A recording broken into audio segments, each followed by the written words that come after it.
کیا آپ کو بھی ایسا محسوس ہو رہا ہے کہ کسی نے آپ کے اوپر جادو کرا دیا ہے؟ ہمارے گھر میں اگر کوئی بیمار ہو جاتا ہے اور اس کا علاج کرانے کے لیے ہم ہاسپٹل میں جاتے ہیں اور ڈاکٹر ہمیں کچھ ٹیسٹ لکھ کر دیتا ہے۔ جب وہ ٹیسٹ ہم کراتے ہیں تو اس میں کچھ بھی نہیں نکلتا، ہمارا ٹیسٹ پورا کلیئر نکلتا ہے، لیکن ہماری حالت بیمار کی طرح ہوتی ہے۔ تو ہمارے ذہن میں، دل و دماغ میں صرف ایک شک پیدا ہوتا ہے کہ ہو سکتا ہے کہ کسی نے ہم پر جادو تو نہیں کیا۔ آپ لوگوں سے پلیز ہماری ایک ریکویسٹ ہے کہ ہمارے چینل کو چھوٹا سا سپورٹ کیجئے، اس کو سبسکرائب کیجئے، لائک کیجئے، شیئر کیجئے، کمنٹ کیجئے۔ چلیے ویڈیو کی طرف چلتے ہیں۔ اگر آپ کے بچوں کے رشتے فکس نہیں ہو رہے ہیں، 1-2 نہیں بلکہ 100-200 بھی رشتے آنے کے باوجود بھی کہیں پر رشتہ فکس نہیں ہوتا ہے، تو کچھ لوگ ہم سے کہتے ہیں کہ آپ پر کسی نے شاید جادو کرا دیا ہے، آپ کسی پیر یا بابا جی کے پاس اس کا علاج کرائے۔ ہو سکتا ہے کہ آپ کے بچوں کے رشتوں پر کسی نے کالا جادو کرا دیا ہے۔ آپ دیکھو، اصل گیم یہیں سے چالو ہوتا ہے۔ پھر ہمارے دماغ میں غلط خیالات آتے ہیں، پھر ہم غلط لوگوں کے چکروں میں پھنس جاتے ہیں اور ہم سیدھے سادے بھولے بھالے لوگوں کو دیکھ کر وہ پیر و مرشد ڈرانے لگتے ہیں اور کہتے ہیں کہ آپ کے پڑوس میں ایک فلاں عورت ہے جو آپ سے حسد اور جلن رکھتی ہے، آپ لوگوں کی خوشیوں کو دیکھ کر جلنے لگتی ہے، اسی نے آپ پر کالا جادو کر دیا ہے۔ یہ جادو جس عورت نے کرایا ہے یہ مدت والا جادو ہے، یعنی کہ 10 سال یا 20 سال اس کی مدت ہے۔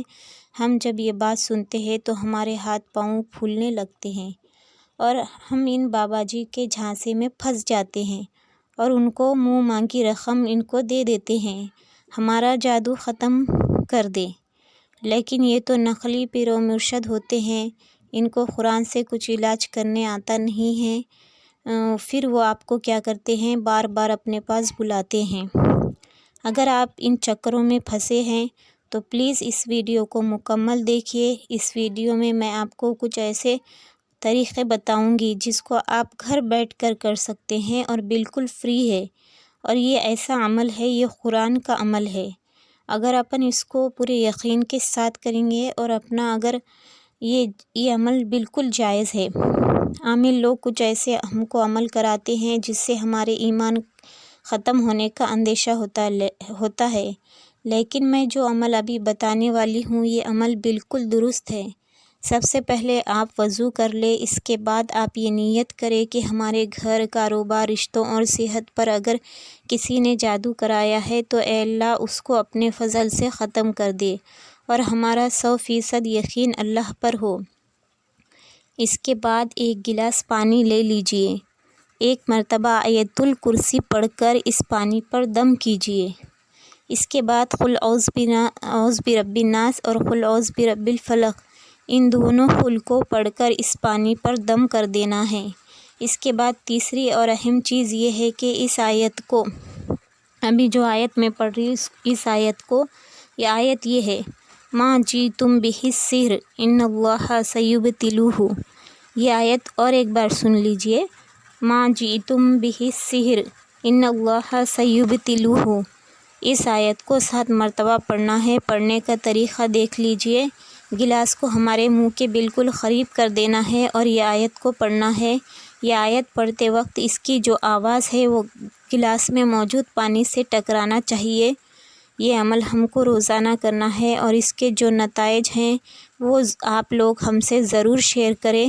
اس کے ساتھ ساتھ نمازوں کی پابندی بھی کرنا ہے، اور ایک عمل ہے فجر اور مغرب کی نماز کے بعد آیت الکرسی اور 4 قل پڑھ کر اپنے ہاتھوں پر تھتکارنا ہے اور ان ہاتھوں کو اپنے پورے جسم پر پھیرنا ہے اور وضو کر کے سونا ہے۔ رات میں ہم جب بھی سوتے ہیں نا تو وضو کر کے سونا ہے۔ اگر یہ کام آپ کریں گے، کنٹینیو کریں گے تو انشاءاللہ آپ لوگ ہم کو ضرور دعائیں دینے پر مجبور ہو جائیں گے۔ یہ کالے جادو کا توڑ ہے۔